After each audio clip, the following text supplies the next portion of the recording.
Greetings, family. We are back again on this learning channel to deal with some topics that are critical to our consciousness. When I say critical, we're talking about elections are coming, and this presentation here is before the 2024 election. Don't know what's going to happen, but we know it's going to probably take a while for the findings and the votes to be collected because people are doing some tricky things behind the scenes. Behind the scenes.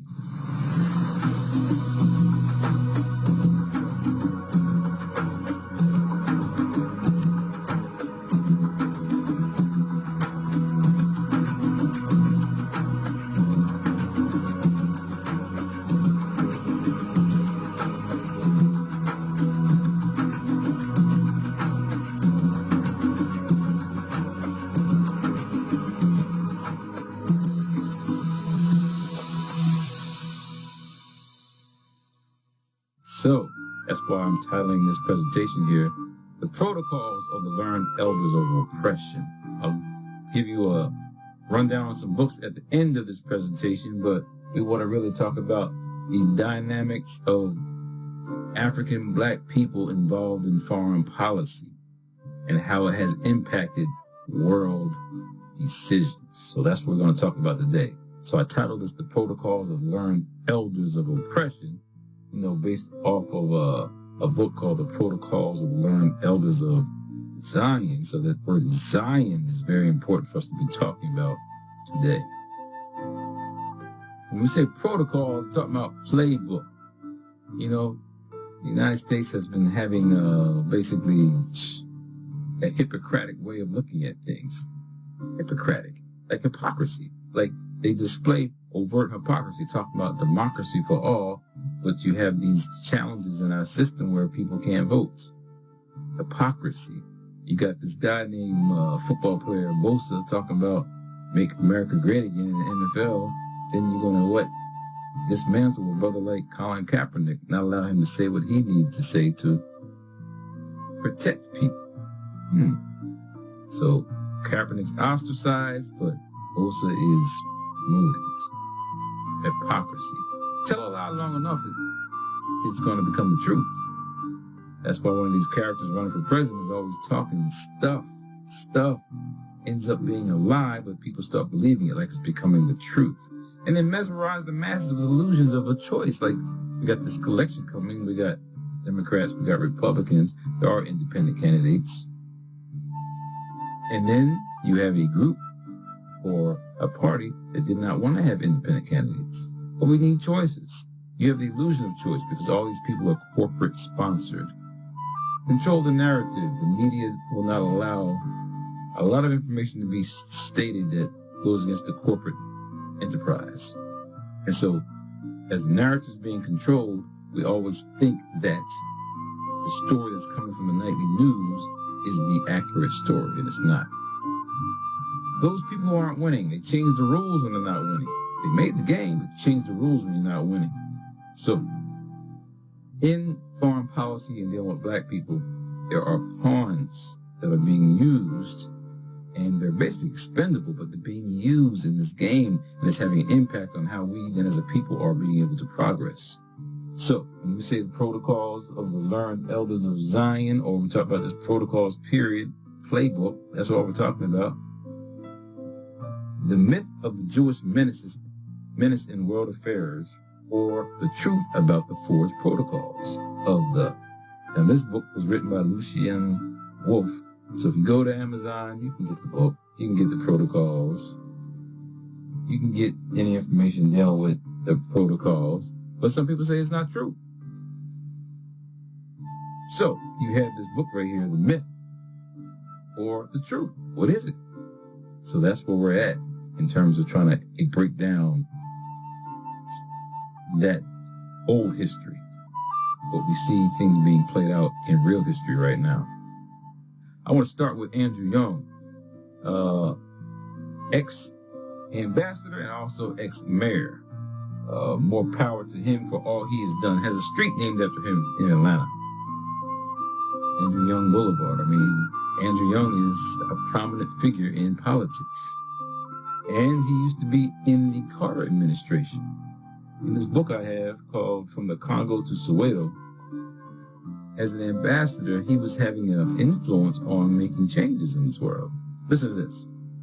This is a chapter on Afro-Americans in Africa by Henry Jackson in his book called From the Congo to Soweto.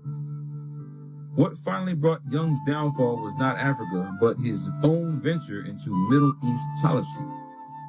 Apparently, on his own volition, the ambassador secretly consulted the UN representative of the Palestine Liberation Organization on July 26, 1979. And on the past, PLO was run by Yasser Arafat, and other leaders have come since, when we see the people who are Israel are killing those leaders of that organization, which is no longer is functioning. Now you have something called Hamas. Hamas is functioning, and that's where you have the Israel people fighting against them. Through undisclosed means, Israel learned of Young's action and promptly dispatched a formal complaint to Secretary Vance. As soon as the public got wind of the diplomat's indiscretion in mid-August, various groups, U.S. Jews in particular, deluged the White House with an avalanche of bitter protests. The protests quickly overwhelmed President Carter, because that's who he was serving under, and in less than a day, Young was forced to resign. This is deep. The protocols. Some people have that kind of power. They can make a decision to remove people from their positions. Apart from the obvious diplomatic complications from Young's illicit discussions with Zedi Labib Tersi, the PLO representative, a major cause of the subsequent public antagonism stemmed from an inveterate belief of white Americans that blacks exceeded their proper limits when they took positions on foreign policy, especially in relation to regions outside of Africa or the Caribbean. According to this racist notion, foreign policy was the exclusive domain of a white power elite. Again, protocols. You go against the protocols, you're going to be wiped out. Colin Powell was a very important figure in the U.S. government. He was the Secretary of State, also the chairman of the Joint Chiefs of Staff and National Security Advisor. As an Army man, he had a major role to play in military excursions. He is discredited, though, along with many people in that Bush administration, because that's who he served under, by talking about weapons of mass destruction. And we know this day that there were not any weapons of mass destruction. I heard that from that little vial that's there. It's like, I don't know, sugar or salt. It wasn't even a weapon. It wasn't even any toxic substance. But they put him on display as a pawn in the game.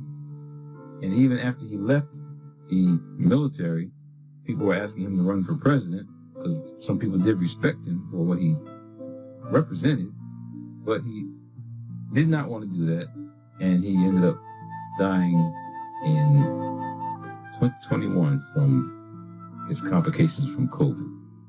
They said he had blood cancer, but I don't know if they took him out because he knew too much, because he wasn't playing the game anymore. Playing the game under this president, Bush. And you have two other foreign policy people that become problematic. National Security Advisor, Secretary of State, Condoleezza Rice, there, with Bush and Cheney. Then you have Susan Rice, Ambassador and National Security Advisor under Biden. So you have these black women in these positions, or women with pigment in these positions. I can't say African-centered or African-conscious, because that's not where they have been. So, how are they complicated?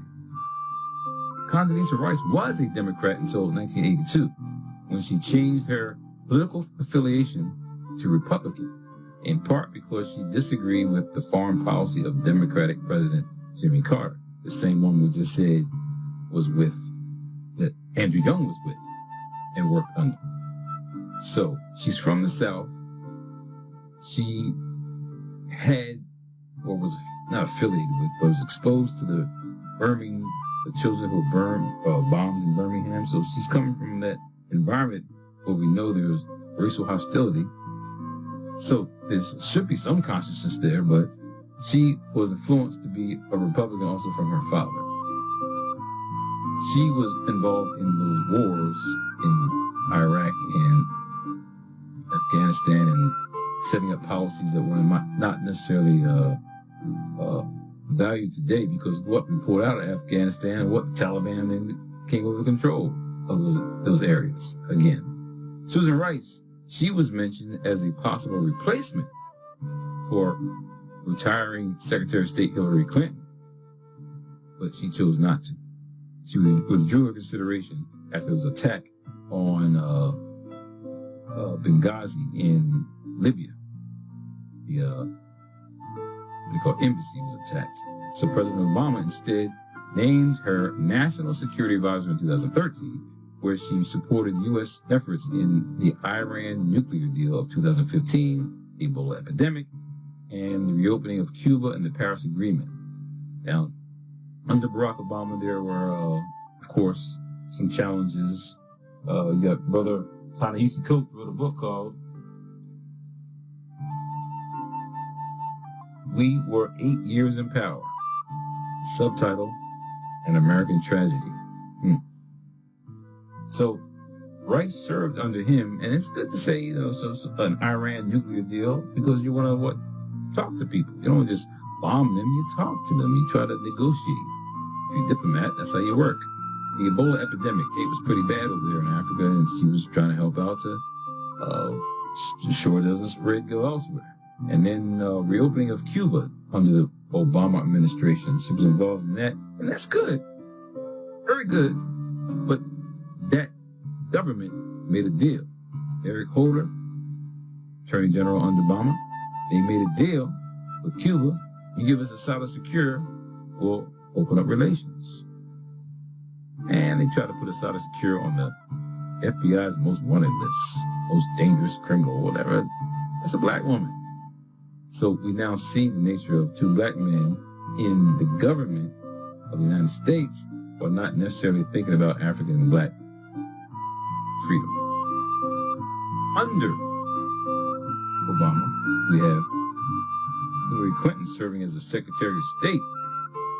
Yo, she said it. She laughed. She joyfully recalled that we saw he died. Who's he? Yeah, they killed an African leader, Muammar Gaddafi, 2011. So that's 2011. As we just said in that previous slide, Susan Rice did not want to be involved as a Secretary of State because of what happened in 2012. Well, this is just a case of you kill our leader, guess what? Things are going to happen. And so when we say kill our leader, Gaddafi. I mean, for Obama, shake his hand today and then you're going to kill him tomorrow. That's a black man killing another black man for the empire. Gaddafi had a book, a little green book. You ever got a chance to read that? Just like with Kwame Nkrumah, wrote a book called Africa Must Unite. He was in that mode of thinking. The Green Book, Part 1, the solution of the problem of democracy, authority of the people. Part 2, the solution of the economic problem, socialism.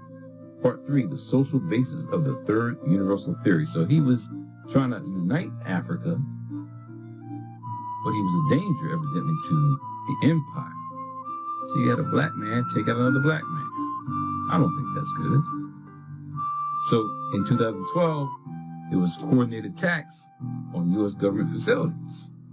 And so if you're going to, I guess you could say an eye for an eye. If you now kill our leader, then we'll now attack your leader, or try to. So that's what happened here. You got an ambassador and a foreign service representative were killed when their embassy was attacked. The case of the chickens coming home to roost, and Malcolm told us that. You're all over the world creating havoc, killing people. Guess what? It's going to come back to haunt you one day. So now we have Lloyd Austin. He's now serving Secretary of Defense. Man, it's just sad to see our black pawns being used in these wars when those wars aren't just. So he has a lot of firsts, as you see there on that slide. First African-American served as Vice Chief of Staff of the Army, first to lead U.S. Central Command. So the roll call is there that the brothers got a lot of leadership skills, but you're there supporting the desecration and dismantling and genocide against the people right now. What's history going to say? History, we read this 200 years later that a black man led the cause to allow this other country to have weapons to take out a whole generation of people. That's not a good record to have with all these firsts. So Lloyd Austin and Kamala Harris are basically in this particular administration, but this particular person, Biden, who has a questionable history, is now serving as a lame duck. What's a lame duck? Meaning that at the end of your presidency, now you start doing things. Look at this. This is just recently. October 25th, Biden formally apologized to Native Americans for what he described as one of the most horrific chapters in American history. Government-funded boarding schools that abused indigenous children and forced them to assimilate over a 150-year period. Now, this is now 2 months before his term. He could have did this the first, day. In the middle of your term. But you wait till 2 months, which means to your end, which means there's no repercussions for you now apologizing, and maybe you don't have to do anything because you're leaving office anyway. And then the problem here is, with the protests, here you are apologizing for that genocide there, but you're contributing to a genocide now. Not a good thing. And so, even though he dropped out of the race, passed the baton to Kamala Harris, she is in danger of losing the election because she is still supporting the same policies. To have the mindset to say, to support people unconditionally, you create a problem. I'm going to go over Brother Randall Robinson, if you ever heard of him. Randall Robinson, I'm going to deal with his work in another presentation. But in his book called Defending the Spirits, A Black Life in America, he's talking about Ronald Reagan and his position on South Africa. Here we now are talking about people like Biden and his position on Israel people. Israel. Up until the inauguration of President Reagan in 81, the United States had responded to South Africa much as one would to a wayward blood relation. He ain't much, but he's ours. Like, keep him at a distance. Breaking New Ground, the incoming Reagan administration laid plans to make American acceptance of the white supremacist regime virtually unconditional. And that's all Biden, Austin, and Harris are saying. They unconditionally support the Israeli government. It was this decision taken quite cavalierly by Reagan administration officials that would ultimately catalyze the American anti-apartheid movement and led to the eventual dismantlement of the apartheid system. Guess what?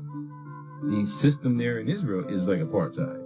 And we're supporting that.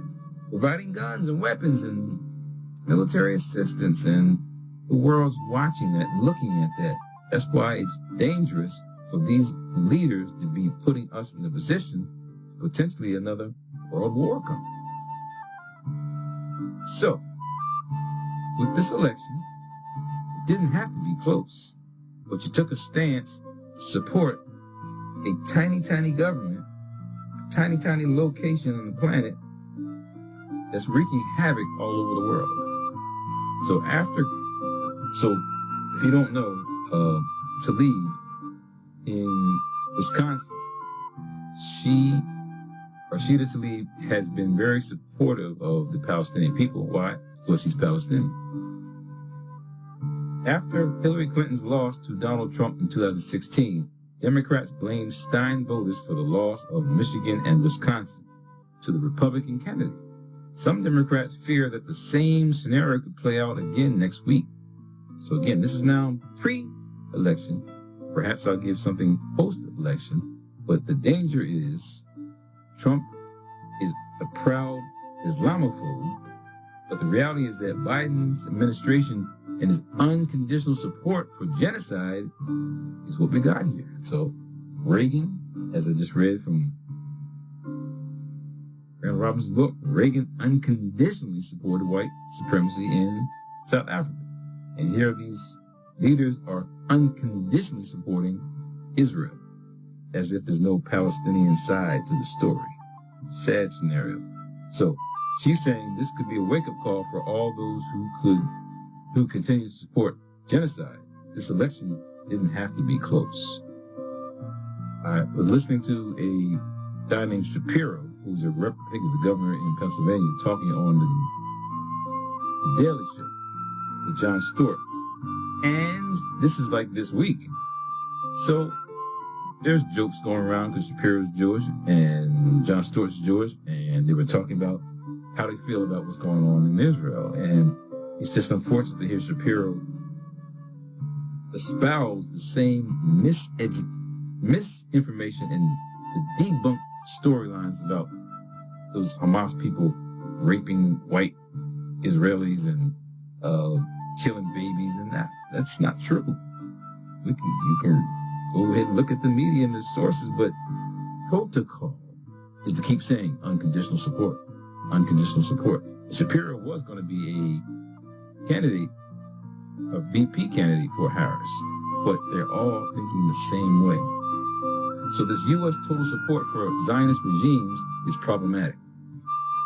So right now Israel is at the top of Africa, and I call it a rogue pit bull. South Africa is at the bottom. It's been tamed. Call it like maybe a pool right now. But this rogue pit bull, you know how it is. You're in your neighborhood, looking out your window, you see this dog running around off the leash.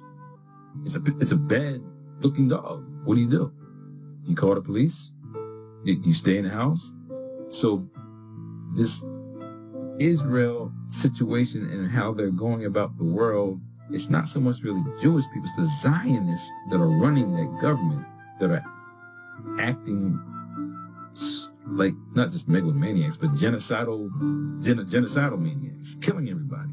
And now, as they keep on, if you see this map here, Israel's there, but now they're going up to Lebanon. You got Jordan, all these other places around here that could be brought into the war. You got Egypt, Saudi Arabia. So this area is now volatile, all because the rogue dog, pit bull, is now acting aggressive. So both South Africa and Israel displayed apartheid. But guess what? They learned all that from the United States. That's why the United States unconditionally supports those places.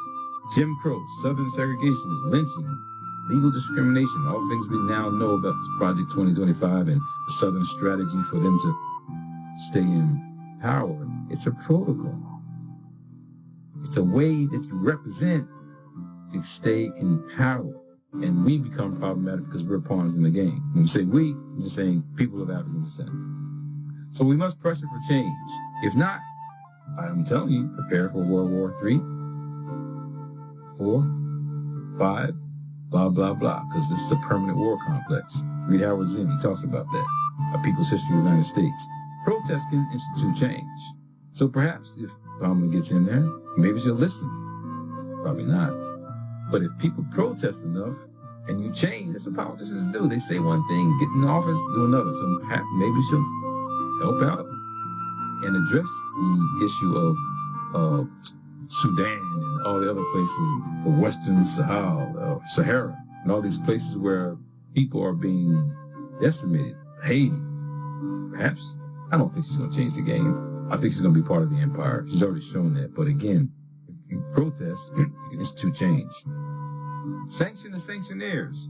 Sanctions are basically economic war. It's war, but done economically. That's what's going on with Haiti and places like Cuba and Venezuela, or any place that America thinks is going against the grain and not against supporting the capitalistic enterprise. So we need to sanction those places that are going wrong. And again, the people there that live in that place called Israel, they're going to be in a bad position because a lot of countries stop doing business with them. So you need the dog catch the rogue pit bull. And how do you do that? Stop supplying weapons. Can't shoot back. You can't shoot. There's no war. So who laid the foundation for all this mess? That's why it's a problem when we talk about black people. And we look at the dynamics of people in place today. So the devil's in the details. So this person didn't start all this. Point is, this person is supporting all this. It's unconditional support. I really shouldn't even have to read this. But the Secretary of State was problematic from the beginning. Why? It's Jewish. So of course he's going to support at that governmental level unconditional support for a place that he has a heritage. I don't need to go any further than that, except for you to read right there the whole family line and how they've been backers of this occupied territory by this rogue state for many years. But this brother, which is kind of an uncomfortable scenario because people don't even know who he is, but he won a Nobel Peace Prize for trying to bring the Palestinians and the Israeli people together to try to figure this out. Hey, let's partition. So basically, as you can read this on your own, I don't want to do that at this point to belabor and lengthen this presentation, but he was 1947 and 49 involved in trying to figure this out. Because Israel was established in 1948. So he was helping to partition it for a dual state or have an opportunity for it to be unified. But that wasn't going to happen. But he got a Nobel Peace Prize because he was able to help create the state. So his marathon bilateral negotiations between Israel, Egypt, Jordan, Syria, all those so-called Middle East. I say it's Middle East because what does that mean? It's really just Northern Africa. They took Egypt out of it and called it Middle East. Egypt is in Africa. When we finish here, I'll show you some books and we should look at that map. But Egypt is in Africa. Right there, that map there is talking about world history and African perspective. Africa. That becomes the source that has all the resources. So he then helped to, again, partition the area and give the Israelis a state, and so he becomes implicated in the problem of supporting the Zionist enterprise. So we have complications in history about who we support and who is behind us. Well, I don't even know who Patrice Lumumba is. Some people do, some people don't. Those who are African-centered probably do. In the Congo, he was the people's elected leader, the prime minister, before he was taken out by a CIA plant. When I say CIA, that's the United States government. By someone like Ubuntu, who was his kind of like military leader. He was like a Colin Powell there in the government. So I'm not saying Colin Powell was a traitor like Ubuntu. Point is that Ubuntu was a problem, and he had Patrice Lumumba assassinated in the Congo. But this is Russia. They have a Patrice Lumumba People's Friendship University. Wow, in Russia. When Robert Williams, Eagles with Gun story, had to leave the United States, he went to Cuba, then he went to China. He didn't go to Russia. He went to Cuba and China, so he went to so-called socialist or communist place that were helpful with working for the people. So, other people who went to Russia, Paul Robeson, vilified, the whole Red Scare and all. Listen to the storylines about Paul Robeson defending himself.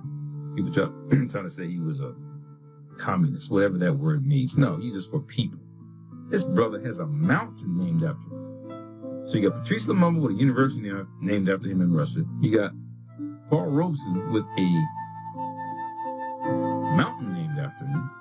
My goodness, in Kazakhstan. If y'all follow tennis, you know, there's a woman named,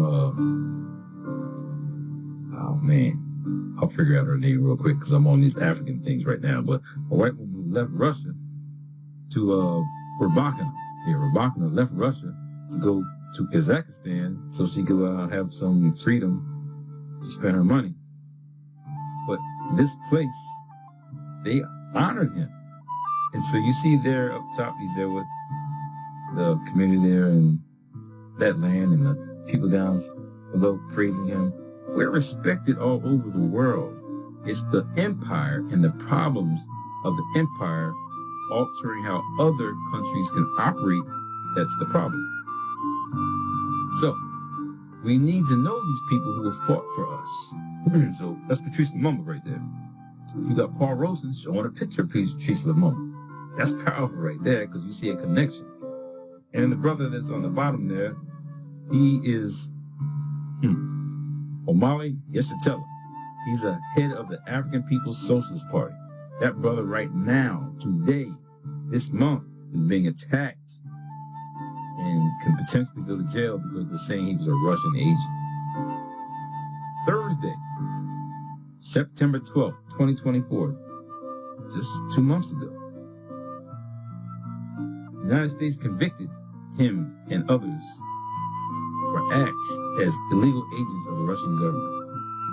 Probably weren't, but you know how the system works. You got Abu Jamal sitting in jail right now saying that he killed a cop. He had Troy Davis, they said, killed a cop. And all the evidence that may be presented was not actually being presented in court to give the people fair trials, to see if they did or did not do. And here we know that these people probably won't be getting any fair trials. So these 4 activists, and the brother Omali is 82 years old. That brother doesn't need to be going to jail right now for something that is concocted. They said something about the Russians were involved in elections here, and he was involved in helping to, make that happen. And so hopefully they can have the right legal representation to not be further attacked. But right now they have been convicted of aiding a foreign government. So you can be attacked. Why? Because there used to be something called COINTELPRO. Those who don't know, it stands for the government's counterintelligence program.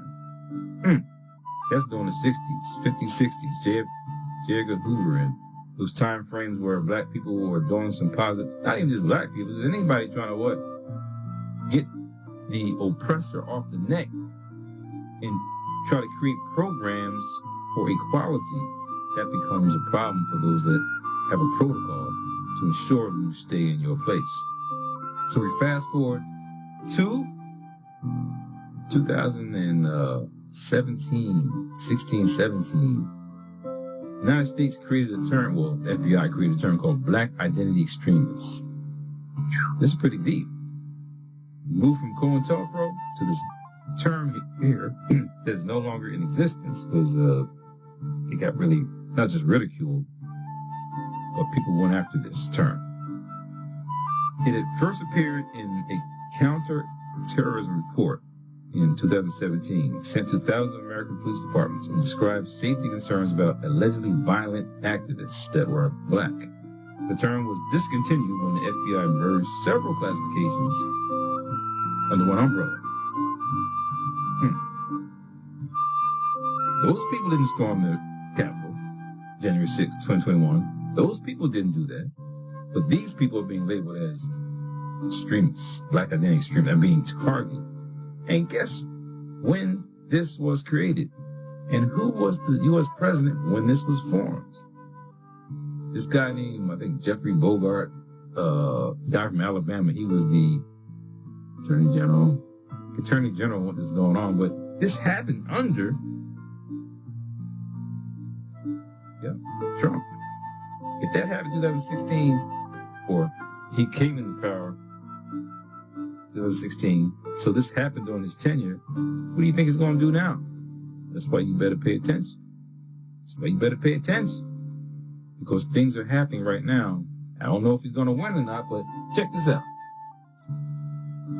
Ta-Nehisi Coates had a real interesting comment about the Obama administration and then phasing into Trump. It says, but at this point of white supremacy, let me read this to you and let you hear this.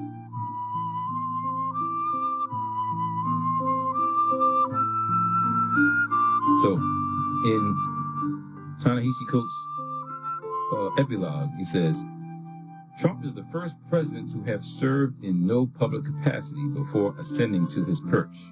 Perhaps more important, Trump is the first president to have publicly affirmed that his daughter is a, quote, piece of ass, unquote. The mind ceases trying to imagine a black man extolling the virtues of sexual assault on tape, fending off multiple accusations of said assaults, become immersed in multiple lawsuits for allegedly fraudulent business dealings, exhorting his followers to violence, and then strolling into the White House. Now, this was written in 2017. Look at all the things that have happened since then, where he's been indicted as criminal from all those accusations. But that is the point of white supremacy, to ensure that that which all others achieve with maximal effort, white people, and particularly white men, achieve with minimal qualification. Protocol. Barack Obama delivered to black people the hoary message that in working twice as hard as white people, anything is possible. But Trump's counter is persuasive. Work half as hard as black people, and even more is possible. Protocol. Let's deal with some books and wrap this up, okay? Okay, so you know this is what we do with the books, because we got to read, right? So I've already gone over this one. If you can find it, he unfortunately passed away, Henry Jackson, from the Congo to Soweto. Deep information that I uncovered, and that's what led me to knowing more about what Andrew Young was going through. Kwame Nkrumah, mentioned this before. Africa must unite. Africa must unite. Again, he and Muammar Gaddafi trying to think of ways to make Africa reconnect, work together. I mean, when you look at the continent, may not be the right size map, of course, but Africa, that place has all the resources. So this isolated environment over here in America, and as we are then traveling all over the world, creating havoc for other countries, as they are united, well, why can't Africa be united? So if Africa's united, hey, guess what?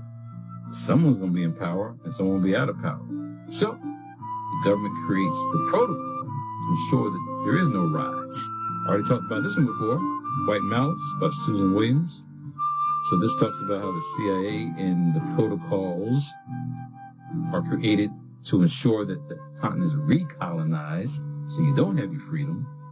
Definitely get that book, because it explains how what has happened to Lumumba. Here in the United States, this is I went over this one before, but this is called American Rule: How a Nation Conquered the World which Failed Its People. I think we're struggling right now. This is actually put out by Dutton. I think like a subsidiary of Penguin House Publishers, but he did a very excellent job on describing this fundamental, this thinking and this evangelical approach to supporting the criminal. You're talking about Christianity, but you're supporting the man that grabs. You know what I'm talking about. I haven't read this one yet, but implicit, how the enabled and unethical and how to stop. So beyond on a personal level with a person, we're talking about countries doing unethical behavior. So Max Weserman wrote that book. Again, haven't read that one yet. But, and yeah, let me show the books I haven't read. But I have them to put this into context. I really wanted to focus this on foreign policy, but some of the books I have reveal how we can kind of figure things out to make it work. For some of us, what racism costs everyone, how we can prosper together. So Heather McGee wrote this excellent book to have like some solutions. I mean, this is a waste of time to be fighting one another all the time. So how do we work it out together? Well, some people don't want it worked out together. When you see what's going on with the elections, some people are looking for fights. I was a man running for elections on to tell not one of the candidates, but Trump told Liz Cheney she should be in front of a executioner or firing squad. Come on now. So people who believe in hucksters and fraudsters, there's a book called Fraud, American History from Barnum to Madoff. So Barnum Bill, the circus. Man, you gotta do stupid things. People come to the circus. You gotta do weird things and out of the ordinary things. And so this whole phenomenon focusing on Trump as a fraud, people believe in that. The circus, Madoff's in jail right now because he frauded people out of their money. And then those people that believe in them, that is the fundamental evangelical thinking, minds wide shut, how the new fundamentalisms divide us. This is by Morrison and Shapiro. A deep dive into the mindset that creates this kind of, again, ignorant, deplorable, I don't know what you call it, but it's just a problem where people aren't thinking. And guess what? They might be thinking because they're following what? Protocol. So I keep saying protocol. If you get a chance to get your own copy, they say it's fake. They say it's not real. They say it has nothing to do with current day politics. It's propaganda. That's why I said we call this the protocols of learned levels of oppression for our presentation. But here it's about Zion, because that talks about seeking your homeland. But listen to some of these topics, though. It says, gold, talking about controlling money. Right is might. We are despots. We shall end liberty. Destructive education. Poverty, our weapon. We support communism. Jews will be safe. We shall destroy God. Masses led by lies. Monopoly capital. We shall enslave Gentiles. Come on now. Universal war. See it happening right in front of us. Jewish superstate. That's what Zionism is all about. Is it real? That's what you're saying. Is it real? Should they really be there? Christian youth destroyed. Our goal, world power. Poison of liberalism. We name presidents. Come on now. I'm saying it's a playbook. We shall destroy. We are wolves. We control the press. Only lies printed. So the protocols go over those different subject titles. We deceive workers. We shall forbid Christ. Secret societies. Gentiles are stupid. Gentiles are cattle. We demand submission. We shall be cruel. Again, wipe 42,000 people off the planet. And the world is watching with its eyes wide open. We shall change history. We shall destroy the clergy. Government by fear. Come on. Y'all know that's gone. There's protocols. That's why we're in this state of consciousness like, what's going to happen next? Don't worry. We'll get out of this. We shall destroy capital. We cause depressions. Gentiles are bankrupt. Tyranny of usury, that is using money, like debt. And that's what's happened to other places like Haiti. I don't know. I haven't gotten a chance to go over Randall Robinson's work, but I'm going to do that. But there's a book called An Unbroken Agony. Haiti, from revolution to the kidnapping of a president. Yes, the United States kidnapped a president, a brother in Haiti, took them from Haiti and dropped them in the middle of the Congo, Africa. Didn't assassinate them, just extracted them. And our government was involved in that. Under black leaders. Colin Powell, Condoleezza Rice. Robinson says, Colin Powell, the Secretary of State, and Condoleezza Rice, the National Security Advisor, were among the most respected people in America. More importantly, they were black.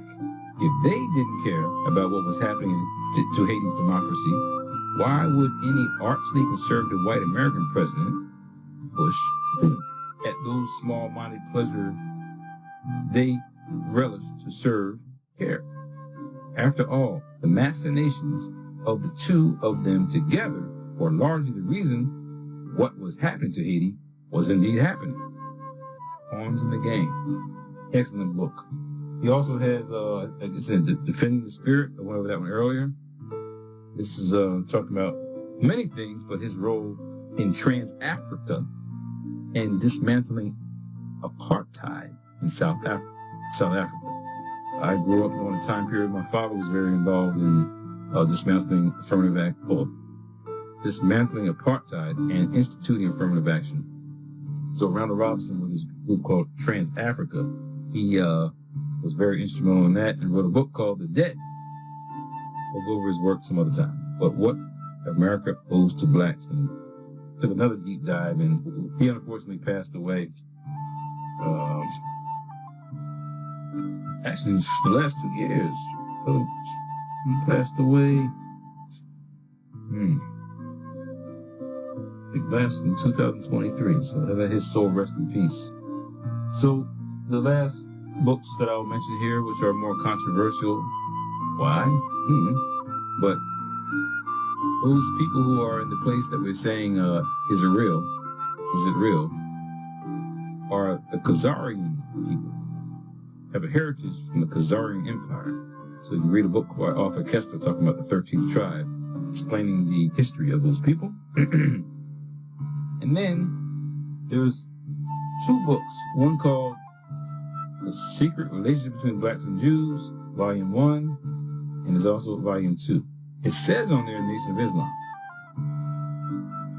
One is dealing with the role that Jewish people played in the enslavement process. One's dealing with how they gained control of the black American economy. Now, it looks like the Nation of Islam wrote this. They didn't write this. They compiled research in the articles written by white people. So you can't call this racist.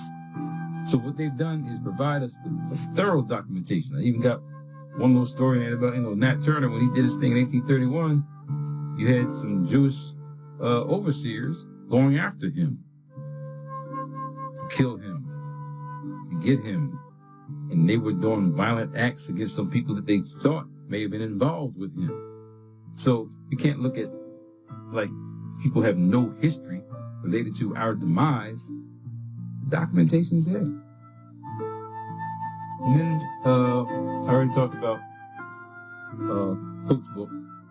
We Were 8 Years in Power. He's right now in the media because he's protecting the view of the Palestinian perspective, which is not being told much. But this is 2017, but he has a more recent book. He also wrote Between the World and Me. And again, the book now, I don't quite recall off the top of my head, but his book is now receiving, controversial reviews because he's talking about supporting the people who are being subjugated. When you go against is it real people? There's a protocol to ensure that message won't get out. So let's do our best. Read, study, learn, travel. Put it in perspective. I have this particular, map here because all those dates and times and places, they are an African perspective on how you can look at our presence in the world. Without us doing that, and when we deal with foreign policy, we're set up for being manipulated. We want to be respected as we travel the world, like Robeson did, like the E.B. Du Bois did. We want to be respected as African people living in this continent, in this land, to know that we're trying to do justice. So the first black man to get a Nobel Peace Prize was Ralph J. Bunche. But today we see the havoc that's been created from that scenario. Obama got a Nobel Peace Prize, but he killed a man. Gaddafi. That's why I'm saying we have so much hypocrisy going around, but the hypocrisy is in play because of the protocols. So let's fight, okay? I'll be back with you. Have a good day. Thank you for attending. Thank you for listening. Hopefully you learned something.